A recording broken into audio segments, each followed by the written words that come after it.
Saludos, soy Jesús David López Medina y les voy a hablar sobre el estructuralismo y los signos lingüísticos. El estructuralismo, ¿qué es?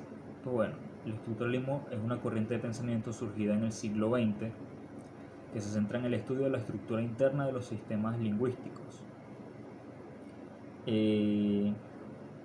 Estudia principalmente eso e indica que la lengua es un sistema lingüístico que se rige de estructuras y reglas adyacentes. Estas reglas y estas estructuras determinan el significado de determinadas frases o palabras. Sus principales representantes son Ferdinand de Saussure y Roman Jakobson.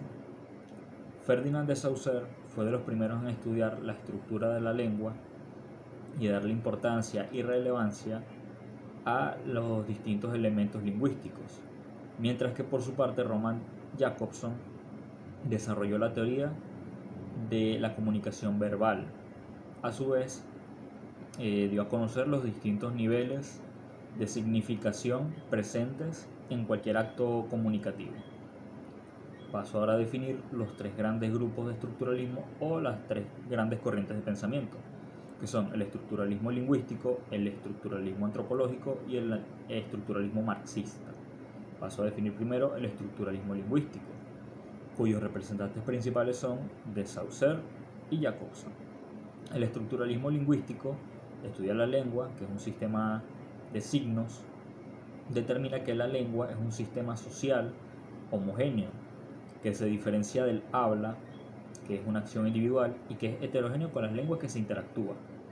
Mientras que el estructuralismo antropológico, desarrollado o representado principalmente por Levi Strauss, el estructuralismo antropológico se centra en el estudio del ser humano y de la sociedad como estructuras sistemáticas. Las bases de estas estructuras se encuentran ocultas o subyacentes. Y bueno, el labor del antropólogo, en este caso sería desvelar las características de cada base.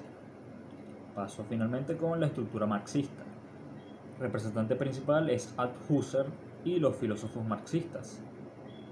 El estructuralismo marxista indica que el fundador del estructuralismo no es de Saussure, sino Karl Marx. Y los marxistas creen que los sistemas no deben confundirse con las diversas relaciones de las partes de los sistemas que conforman nuestra realidad. Paso ahora al siguiente punto, que es el signo lingüístico. El signo lingüístico es una unidad de la lengua que se conforma por el significante, que es la representación sonora, y el significado, que es el determinado concepto de algo. El signo lingüístico, dicho por de Saussure pero de otra forma, indica que el signo es una palabra de un lenguaje. Por lo general, un signo se utiliza para sustituir algo distinto a sí mismo. Por lo tanto, en la comunicación el signo lingüístico es aquella representación de un elemento de algo que existe en la realidad. El signo es utilizado principalmente de esa manera y está aceptado en la sociedad que el signo sea una palabra reemplazada por una cosa, pero según de Saussure esto no es así, ya que el signo no es una palabra que reemplaza una cosa, sino una idea que está en la mente del hablante con representación a un sonido y a una definición, un concepto. Paso ahora a definir los dos elementos que conforman el signo lingüístico, que son el significante y el significado. El primero es el significante, que es la representación de la parte material del signo, aquella que aporta la forma y que es reconocido mediante sentidos.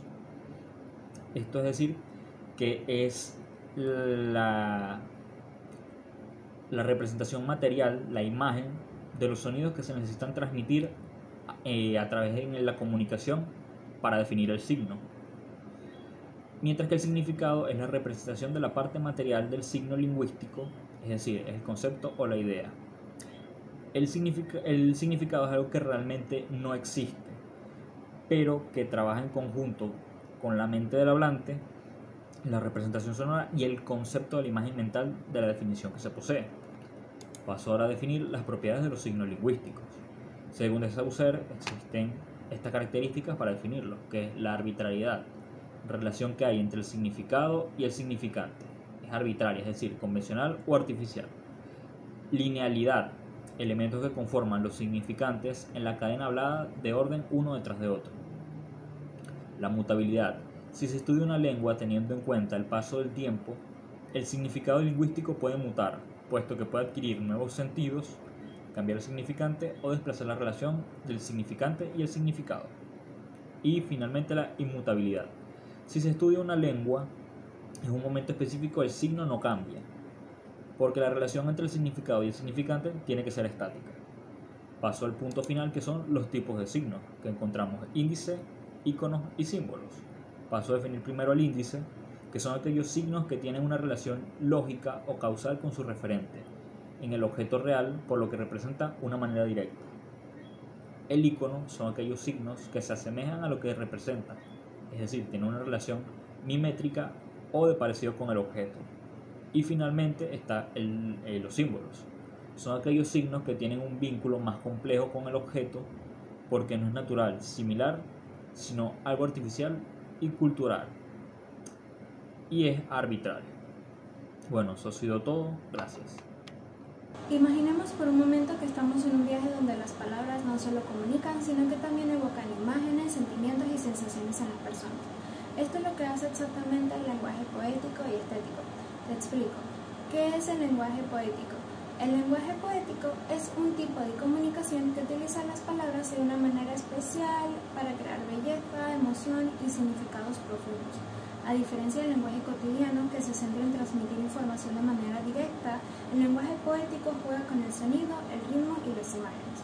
Ahora, ¿cómo podemos entender el lenguaje poético? Es sencillo. Empecemos con las metáforas y símiles. Estas son comparaciones que nos ayudan a ver el mundo de una manera nueva y creativa. El símil compara directamente dos cosas distintas usando el cual, tal, como y parece. La metáfora, por otro lado, no utiliza exactamente elementos de comparación, sino que nombra una cosa como si fuera otra.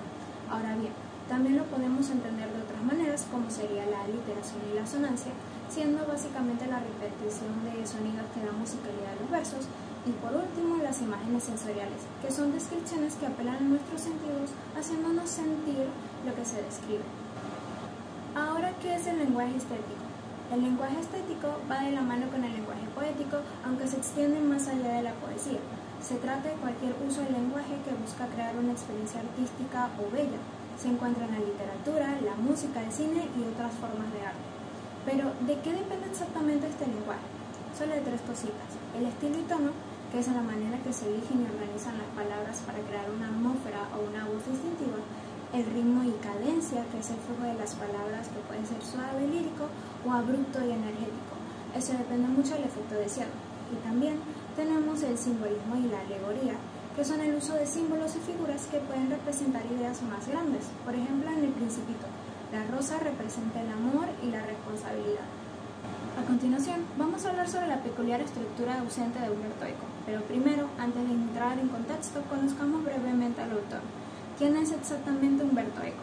Umberto Eco, nacido en 1932, fue un destacado escritor, filósofo y semiólogo italiano. Además de sus obras académicas, es famoso por su novela El nombre de la rosa. Eco fue un pensador influyente que ayudó a popularizar la semiología, el estudio de los signos y los símbolos en la cultura. Ahora que lo conocemos un poco, ¿qué es su estructura ausente? Publicado en 1968, la estructura ausente es uno de los trabajos más importantes del autor. En este libro, Eco aborda las complejidades de la comunicación y cómo interpretamos los mensajes que recibimos a diario. La idea central es que no siempre podemos ver la estructura detrás de los signos que usamos para comunicarnos, y de ahí sale el título, la estructura ausente. ¿Cómo podemos interpretar o entender la palabra ausente en esta estructura? Bueno, la estructura es precisamente ausente en el sentido de que no la vemos directamente, pero influye en cómo interpretamos los signos. Al no ser consciente de la estructura, las personas pueden no darse cuenta de las reglas y convenciones que están siguiendo. A partir de esto, te daré un ejemplo corto en la cultura. En una película, la narrativa, los símbolos y los códigos visuales forman una estructura que guía nuestra interpretación. comprensión. Aunque no pensemos conscientemente en esta estructura, está presente y afecta nuestra comprensión. En cuanto a la interpretación y significado que nos presenta el autor, Eco sugiere que al reconocer la ausencia de una estructura fija y única, debemos estar abiertos a múltiples interpretaciones y significados. Esto nos permite ser más críticos y conscientes en nuestra lectura de textos y mensajes. A partir de acá, vamos a desglosar algunos de los conceptos claves de esta obra, como lo es la conocida semiótica. La semiótica es el estudio de los signos y cómo estos logran generar significado. Eco exploró cómo los signos funcionan en diferentes contextos y cómo interpretamos dichos signos. Los códigos son sistemas de signos también.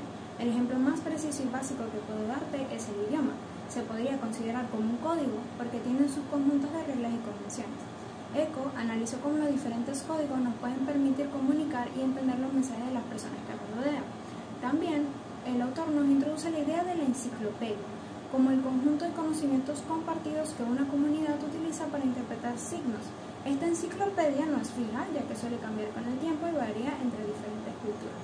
Por último, tenemos la apertura del texto, que según Eco, los textos pueden ser cualquier forma de comunicación, no solo escritos, y son abiertos, lo que significa que pueden tener múltiples interpretaciones, y esto es todo lo contrario a la idea de un único significado fijo. La estructura ausente nos ayuda sobre todo a entender que la comunicación es mucho más compleja de lo que a simple vista es. Nos enseña a ser críticos y conscientes de cómo interpretamos los mensajes y nos ayuda a recordar que siempre hay más de una forma de entender el mundo.